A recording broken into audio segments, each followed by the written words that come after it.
There's a moment where a mom explains something to her daughters. She says, the whole point of promises is to build trust. And if there's no trust, none of this is possible. The kids push back. None of the whole world? She answers, none of it. No libraries, no roads, no power lines. The kids immediately argue about the power lines, and the mom holds her ground. Because without trust, even the invisible systems we rely on stop holding. It's a reminder for adults from Chili healer Bluey's mom and Bluey.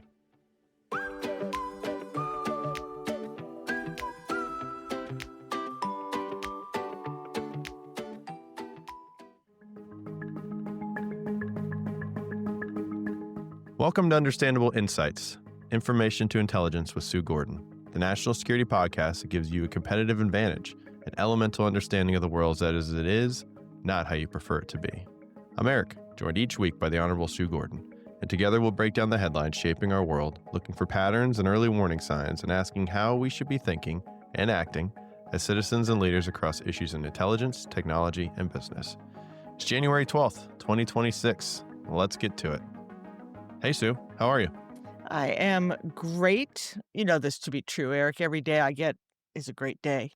True for all of us. It is even greater because yesterday my Duke women's basketball team, it is wintertime, so you know I'm all over basketball. My Duke women's basketball team just finished a West Coast road trip to play Cal and Stanford, and they won both games, and now they're undefeated in the ACC.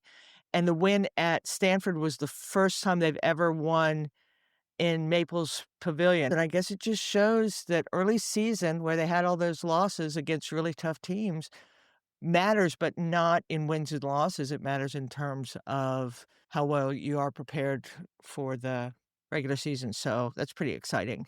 And then one other Duke thing, one of my favorite players at Duke is a guard named Oluchi Akanawa, and she transferred to Maryland for this season from Duke. But she's crushing it, so go Devils everywhere.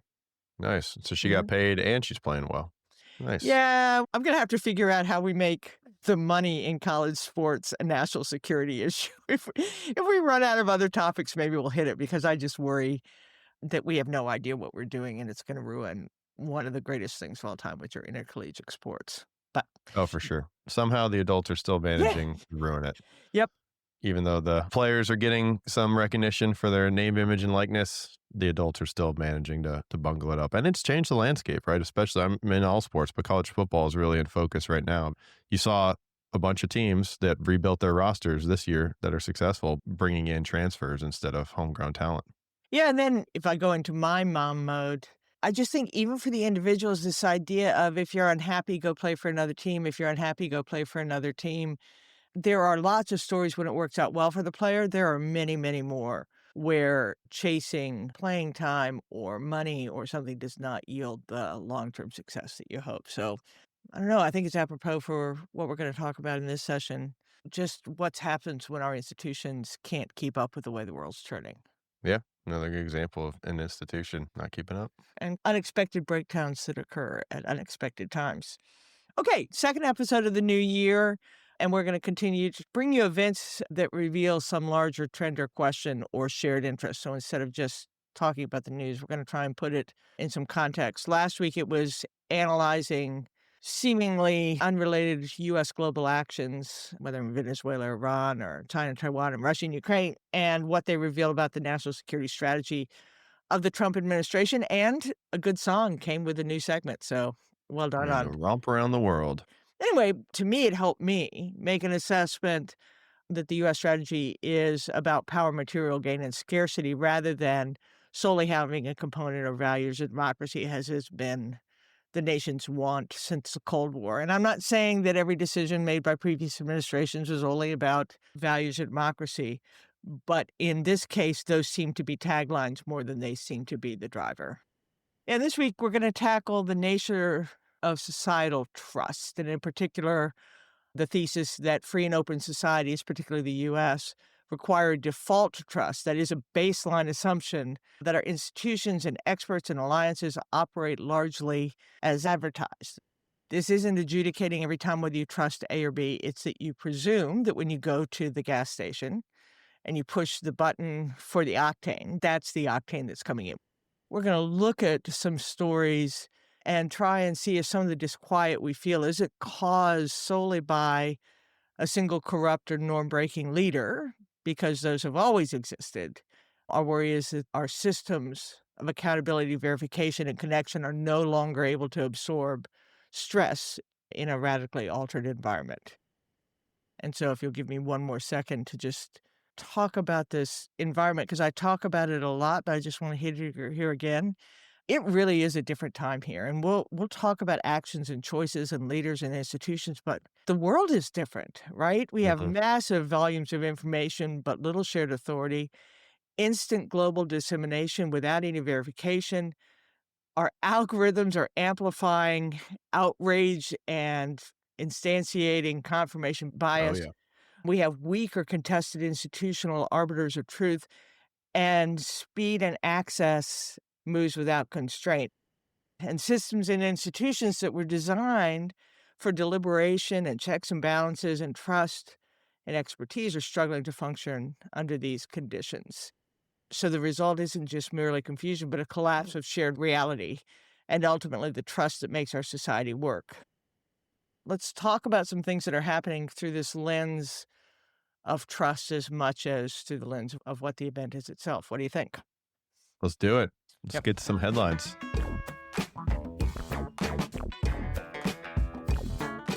We will discuss the release from the HHS of the new vaccine schedule. The Pentagon announced a new study on the effectiveness of women in combat. Over the weekend, the DOJ announced a criminal investigation into outgoing Fed Chair Jay Powell, ostensibly for making false statements to Congress. The president also truthed his intention to raise the defense budget to a staggering $1.5 trillion. And the president and his Secretary of State announced that we're going to do something about Greenland, the easy way or the hard way.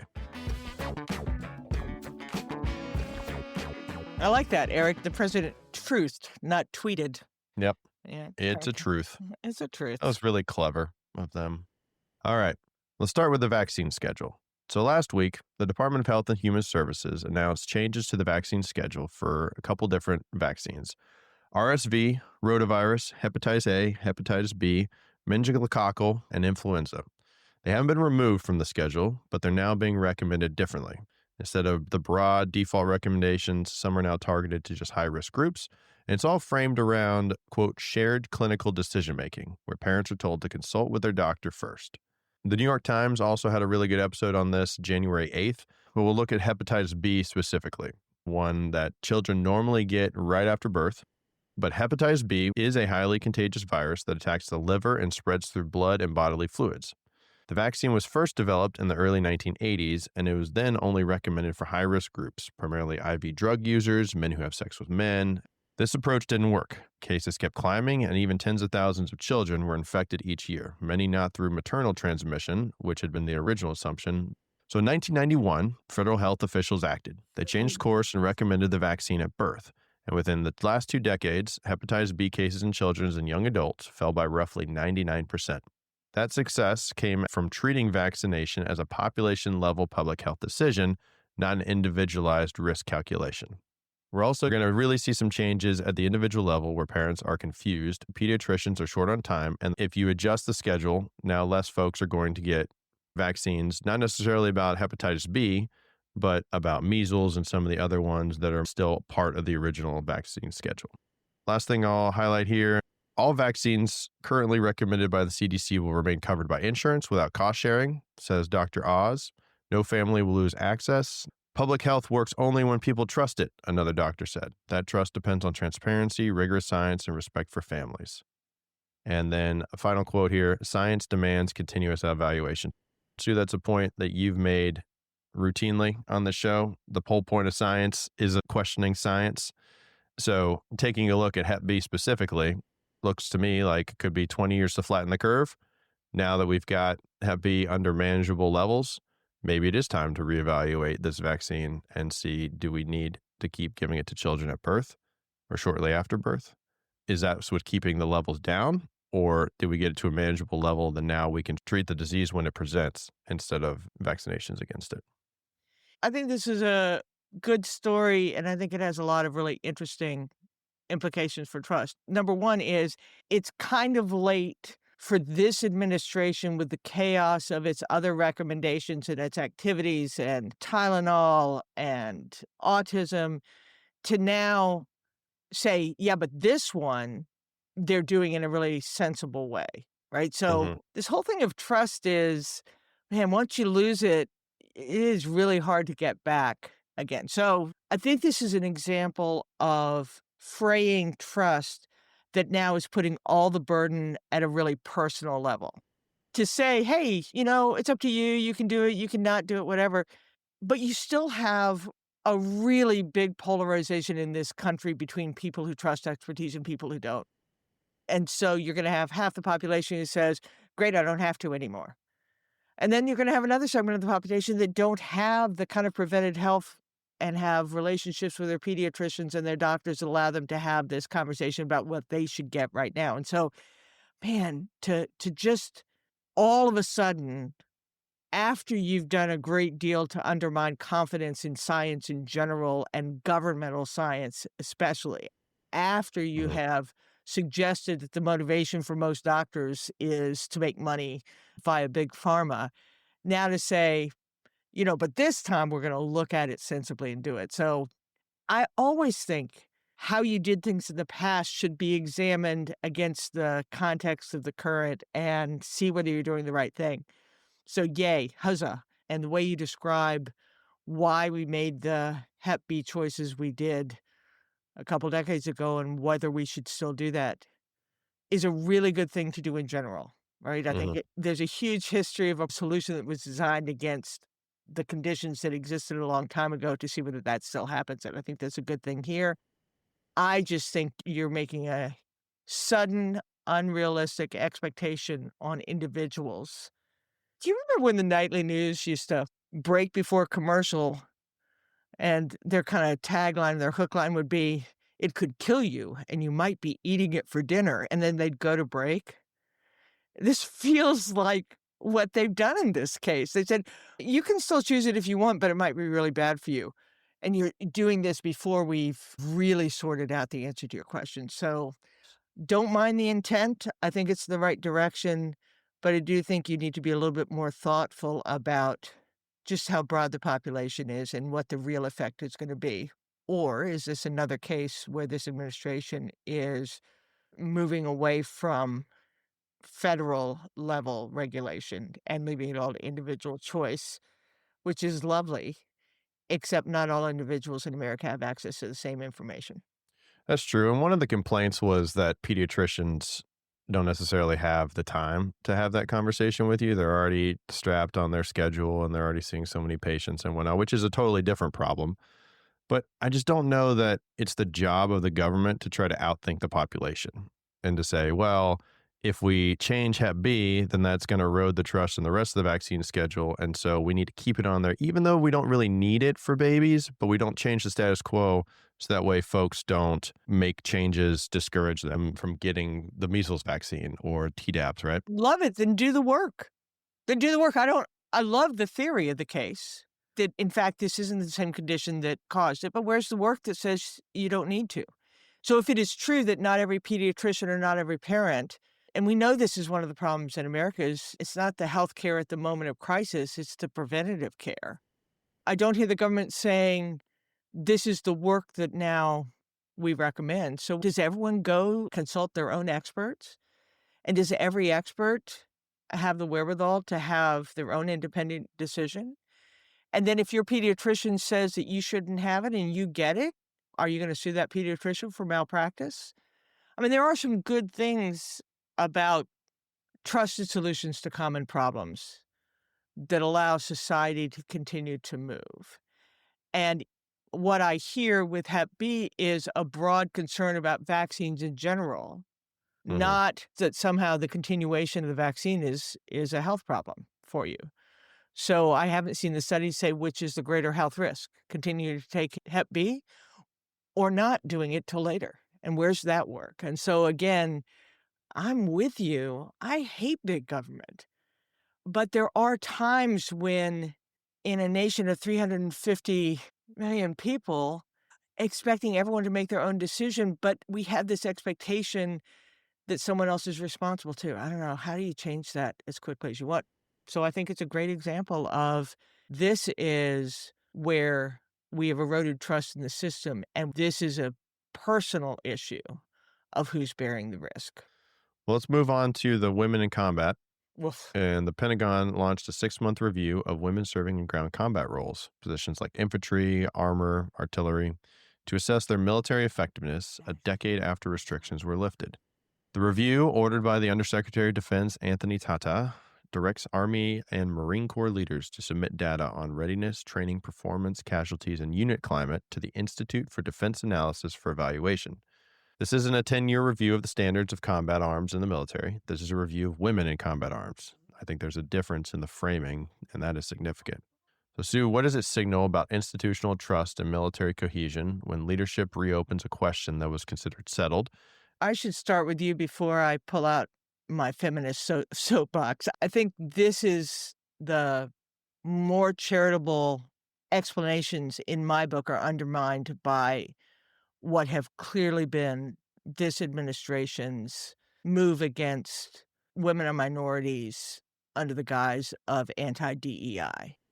So it is hard for me to walk away from that kind of black cloud that hangs over this administration's view, a priori view of what an effective military member looks like. Mm-hmm. And then when you do a study just on the effectiveness of women in combat, when you're assuming that the baseline of men in combat is the right baseline, simply because of historical norms that led that to be what we had. That wasn't adjudicated based on some assessment of the exact proper mix of differences and different strengths and weaknesses. No, that was just where we were societally. And that became the baseline. And then you're looking at any change to that. I question whether it's going to make us more effective to even do the study. Certainly, I don't know how allies and partners are going to view it.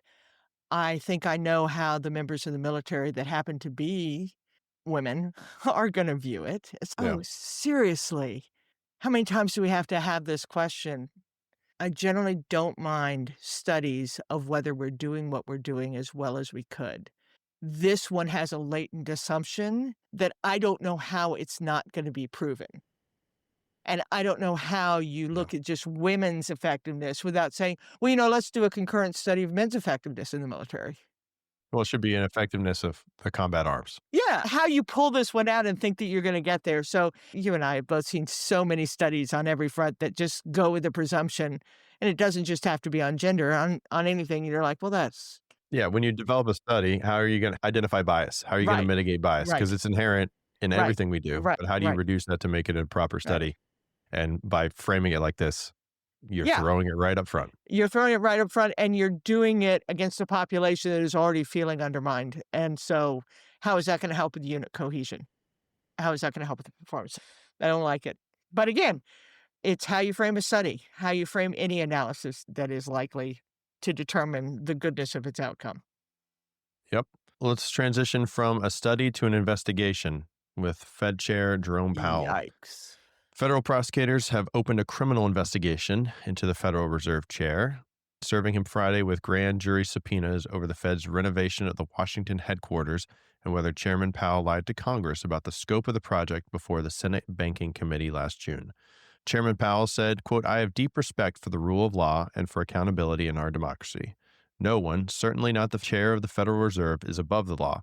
But this unprecedented action should be seen in the broader context of the administration's threats and ongoing pressure."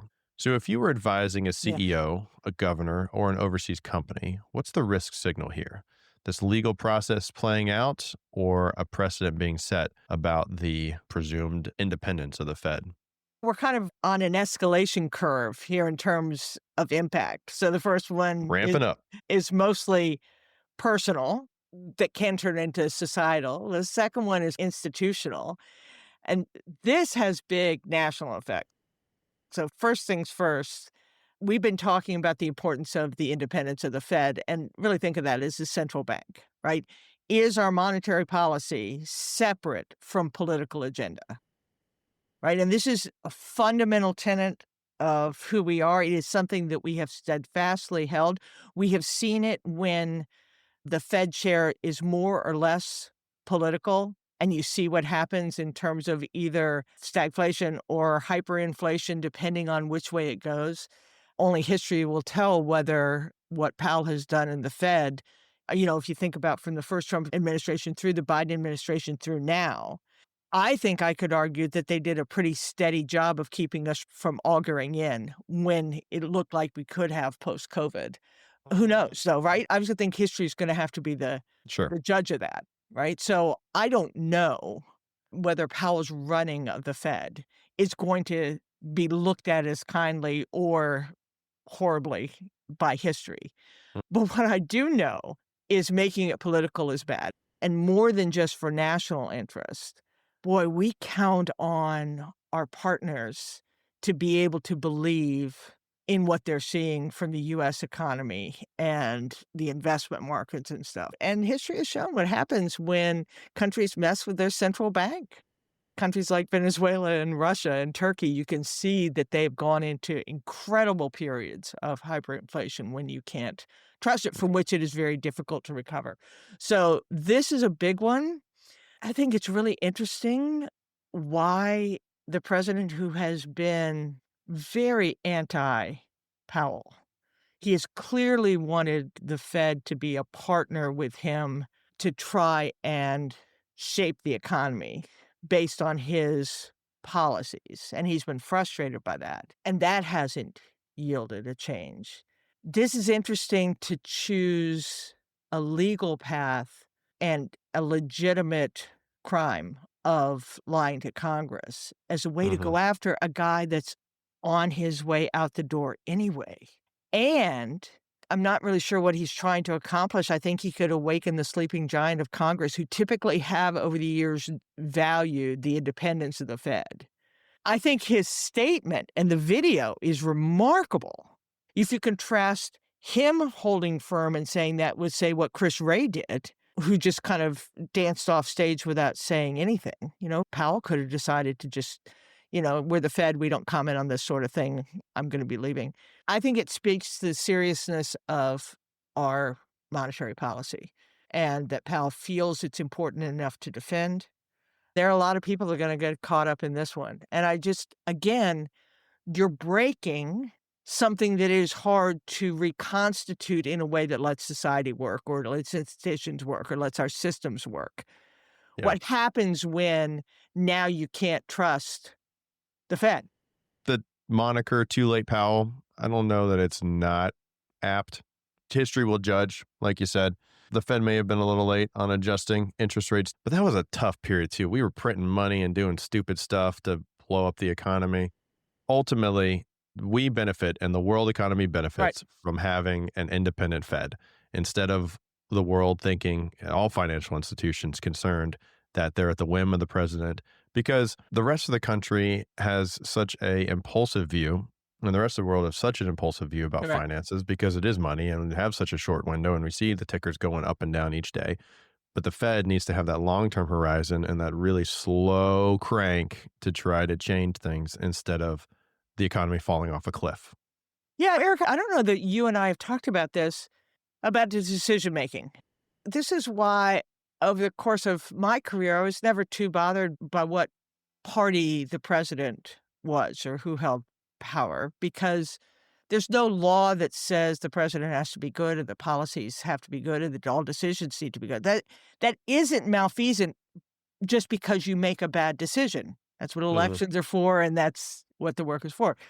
So I don't know that Powell did it right, but I don't think there's much evidence to say that there was anything other than the best judgment of the Fed in terms of what they were doing. Now, maybe it wasn't good. Maybe he has a bias toward conservatism. I mean, you could go back and look at Merrick Garland and say, oh my God, why was he so slow about doing stuff? But again, was there a malfeasance in his decision-making?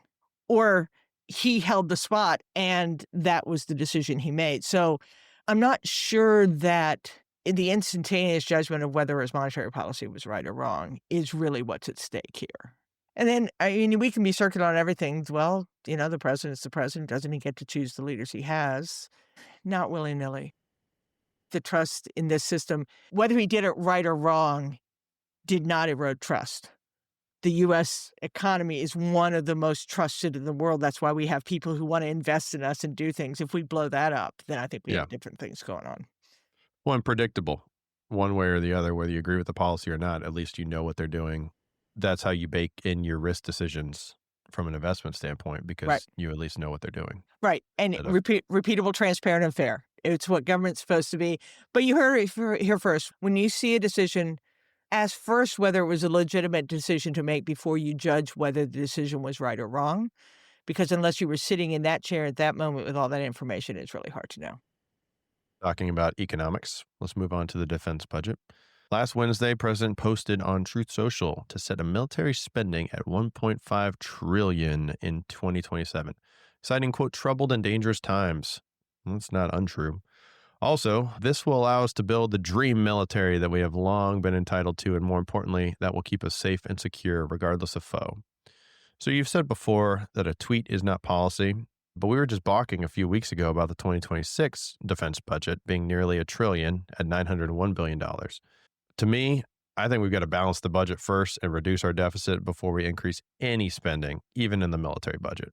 But is this number meant to reflect a real threat assessment on what we need to keep America safe? Or is this just him anchoring that conversation so anything lower, above $901 billion, seems reasonable now? Well, I'm on the record of saying that I don't ascribe to this particular president any ideology, any belief, or any ability to affect a larger strategy than what he wants or the leverage that he needs. So I don't see it as a real threat assessment. Not that there aren't real threat assessments to be made, but I don't see this as a real threat assessment. I think more likely it's leverage against something else. To your point, just remember that the defense budget is one of the very few areas of discretionary spending that this nation has. And as we look to address our fiscal imbalance and balanced budgets and deficit spending that lead us to have interest payments that exceed our discretionary spending, there aren't many places to look other than the defense budget. And then to say the president of peace is going to increase it by another 50% to an outrageous number is just Looney Tunes to me. I like a strong federal government. I don't like a big one, and I don't like what's happened where we just keep adding on without reconsidering what we really need to try and do. Almost all our big government institutions would be well served by cutting their budgets in half, having them focus on what must be done and building it up from there rather than just adding on to things, thinking that we're somehow magically going to find unwanted expenses. Look, DOGE tried to do that, and what an epic failure that was, even though the intention of the idea was good. The idea of going in and cutting without an idea of what you're trying to achieve is as wrongheaded as going in and adding when you don't have any idea what you need to be able to do. So I don't like it. I think it's antithetical to the fiscal soundness we need to have to all the things we need to do. And I'm sorry, I have no idea what money the U.S. has right now anyway. Oh, and we haven't even talked about, are we going to have an appropriation? Are there going to be programs put in place? Is the Congress going to have a say about what these programs are? Are we going to have any transparency into them? So on so many levels, this doesn't feel, and I'm going back to what is intellectually sound is periodically reconsidering whether the things you're doing are the things you need.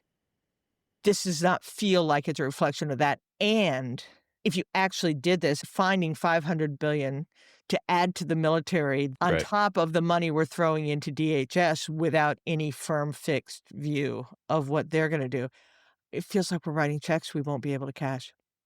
And we're certainly not going to be able to get to the real considerations of where this nation needs to be able to spend its money and be fiscally sound. Well, we got one more here. Let's talk about Greenland. Administration officials are meeting with Denmark this week about Greenland. Last week, Secretary of State Marco Rubio told Congress the president remains interested in acquiring Greenland. But then the White House has since said that, quote, all options are on the table, including military ones, And on Friday, President Trump said, quote, "We're going to do something on Greenland, whether they like it or not."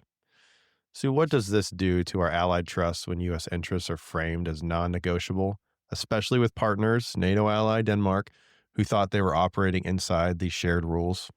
I think in our escalation curve, this has really, really potentially some of the biggest effect. I've said before, I will maintain till my dying breath that one of the greatest advantages the US has been that we've had friends Hmm. and that people could count on us and that we did things that are not always the same, not always right, not always for pure reasons, but there were certain things in which people could trust. This is so nonsensical. Hmm. First things first, in 2026 and beyond, the way you achieve security is not by acquiring a piece of land. I mean, anything we wanted to do to make Greenland secure, we could do through partnership. So let's be really, really clear about that. But let's say that this administration decides that it's going to do it the hard way. Let's say we do it the hard way and we actually make a move to take Greenland. NATO will end. I can go off for a rant on times when NATO's been feckless. I don't think the president was wrong to expect NATO nations to put in their share of resources. But one Yeah. of the greatest keepers of the world order, of protecting the weak from the strong through alliance. If we were to do it the hard way, it doesn't matter whether NATO's response would be to live up to Article 5 and counter us, or if they decided, "Meh, we don't want to counter them." Either way, action or no action, if we did that, NATO would be over.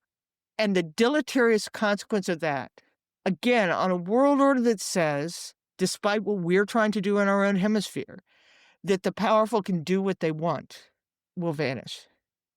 I think Greenland is one of the real canaries in the coal mine here.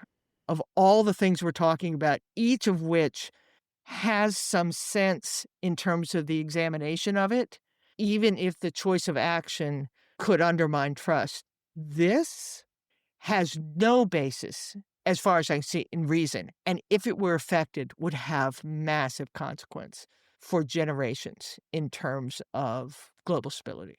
What do you think? Yeah, you want to talk New World Order. Goodbye. Goodbye to NATO would be something else. The whole point of this episode is it isn't just the action, it's whether you can trust.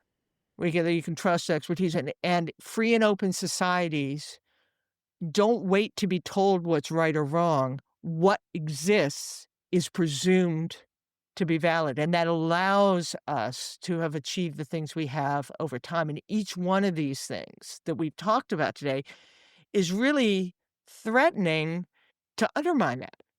Hmm. And when that happens, it is a bigger effect than an out of control spending by the Yeah. Defense Department. It means that you can't trust anything, or it's a bigger effect than whether we should take a Hep B vaccination as an infant or sometime later. I don't know how we work if every individual is making their own decision. It's like the rule of law.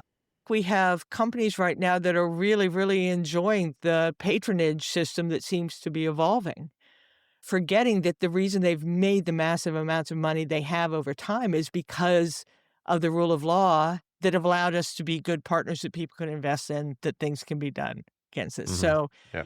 So I think our takeaway from this segment, I hope we've done a decent job of kind of putting the thought out there that the consequence of some of these actions is bigger than the action itself, but rather the erosion of trust. As we've talked about, when individuals participate in decision making or select people to be their representatives, there ought to be a lot of questions that are posed to them of how is this going to work and how you go forward.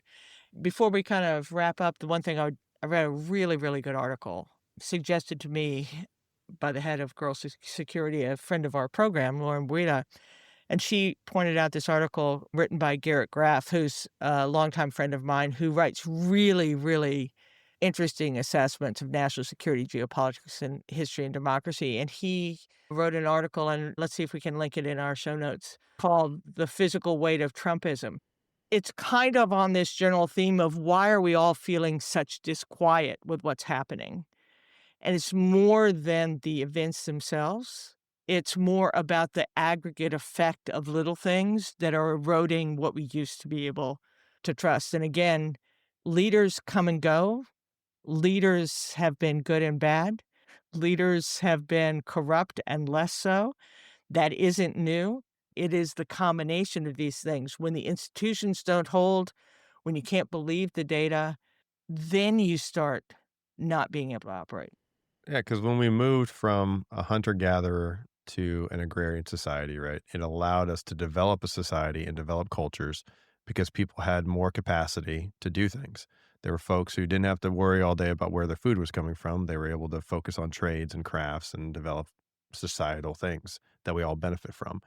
And if you now have to go in and inspect every single thing in your life, if you have to test your own gasoline to make sure that it's 93, not 87, then you don't have time to do things and our Right. whole society degrades because you now have to validate everything instead of trusting experts. And that's from the very dawn of our societies as we develop them. It's relied on trust from the roads, the libraries, and the power lines. Yep. There you go. What are we watching? What are you watching? You want me to go first or you want to go first? You go first. Venezuela. Still watching that. 30 to 50 million barrels of crude headed to the United States. That's roughly $2 billion worth to be distributed at the president's discretion. And then he also had a meeting on Friday with a bunch of the oil executives that I don't think were as receptive to want to go into Venezuela, or they're a little more hesitant than initially thought. And I think a lot of that stems from back in 2007 when Chavez nationalized the oil system. Some big U.S. companies, ExxonMobil and ConocoPhillips, both had to leave or elected to leave very quickly, and they lost a lot of money. There were arbitration awards, and they're still owed 1.6 billion and 8.7 billion respectively. I think they're looking at it from an investment standpoint of, hey, I'm still owed this money from when I left 20 years ago. Where is that going to come from, and how are you going to guarantee that before I go and try to invest in Venezuela again? Yeah, I think that's what you heard, right? What listeners ought to hear is they're asking for security guarantees, and that's money. So again, further pressure on our economy. And the other one's Iran. So we talked Yeah. about the protests last week. Looks like they're increasing, escalating. They've got a very educated, young population that doesn't want to live under this regime anymore, it would seem. So we'll see if that's a spark that they need to another big disruption to the world order. That would be. Yeah, as I've watched Iran over, I don't know, the last 15 or so years, I think one of the things that many Iran watchers have felt is that there is that population that is more moderate, that is looking for something more than they have in a repressive regime, but the West has not given them an alternative that they can choose. We can't decide on whether we're still gonna be hardliners that, restricting their oil and Yeah. cutting them off from the thing. So the challenge we have with Iran nationally and from international policy is what are we making available for those moderates and that young educated population to say, yeah, we want that's available to us if we do this. And so I'm not sure that we have the completeness of the Iran policy that allows that to happen. Well, now I see what happens when I go first. I get to pick from everything, and then you have to find something else. So what am I watching? I don't think we're done with Minnesota. Renee, good. Yeah. There's a lot And going on in Minnesota. yeah, I think the thing I want to watch there is the state has to have some investigation of this. Oh, for sure. So that's what I'm really watching is the state's action. We're seeing what the federal government is doing. And put your politics aside, folks. What we've seen over this incident is some of the worst leadership out of the federal government that I have ever experienced in my life. They're just, Eric, you know this. I think you knew this when you came out of basic school about ways you lead, ways you deal with crisis, how you share information, and what your overall responsibility is. But I do think this is a big test of states. And so what I'm watching in Minnesota is what's the state going to do to launch the investigation and to be able to have that as the federal government decides what it's going to do. And I'll stop there because otherwise I'll think Greenland's okay compared to this. And then I think the other thing that I'm going to watch is Congress and kind of the Fed Powell thing has got me thinking about this. We saw some Republicans crossing the bipartisan line when it came to the War Powers Act. Yeah. And so what I'm kind of watching to see is that Is that just a one-off in a very safe space in an area that has been historically very bipartisan, which is foreign policy, and so it's not gonna have any snowball effect? Or can we look for kind of an emergent precedent test? Is the Congress now, having seen some of that bipartisanship come out, are we gonna see a reversion to some bipartisan action? So I'm watching Congress a little bit. You know what I'm hoping for is for the Congress to say, "Oh, that's right, we are responsible to this thing we've been talking about today, which is how our society works and maintains its structure." I'm not sure that I think just those 5 Republicans crossing that bipartisan line on foreign policy is enough to say Yeah. that we're gonna have a durable bipartisan coalition, nor am I sure that this is gonna usher in a shift in terms of bipartisanship on domestic policy. But I think on the issue of trust, I do think it's an interesting to test to see whether institutional loyalty can outweigh party loyalty. And then I guess the last thing, not I'm watching, but I'm hoping our listeners are watching. Last week, one of our 2026 efforts was to put out a written product that's kind of a listener's guide that goes with each of our episodes. I did it badly because I put out a listener's guide like 4 days after we put out the episode. And so people read the listener's guide on Substack and they're like, "What? This makes no sense," because they hadn't listened to our episode. Now, it did prompt new listeners, but still, we'll do that again. And so hopefully we'll do it contemporaneous with the release of this episode, where you'll see it in the show notes and you'll find it on Substack. We're just trying every day to be more and more true to our intention, which is to do something good for the women and men of America and free and open societies.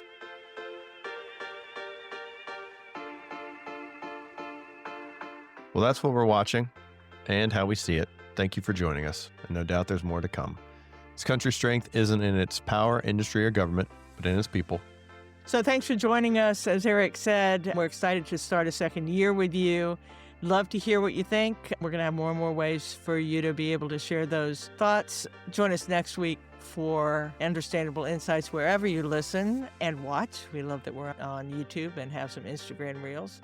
And for each one of you, go forth, do good, and for goodness sake, be kind to one another, because it makes all the difference.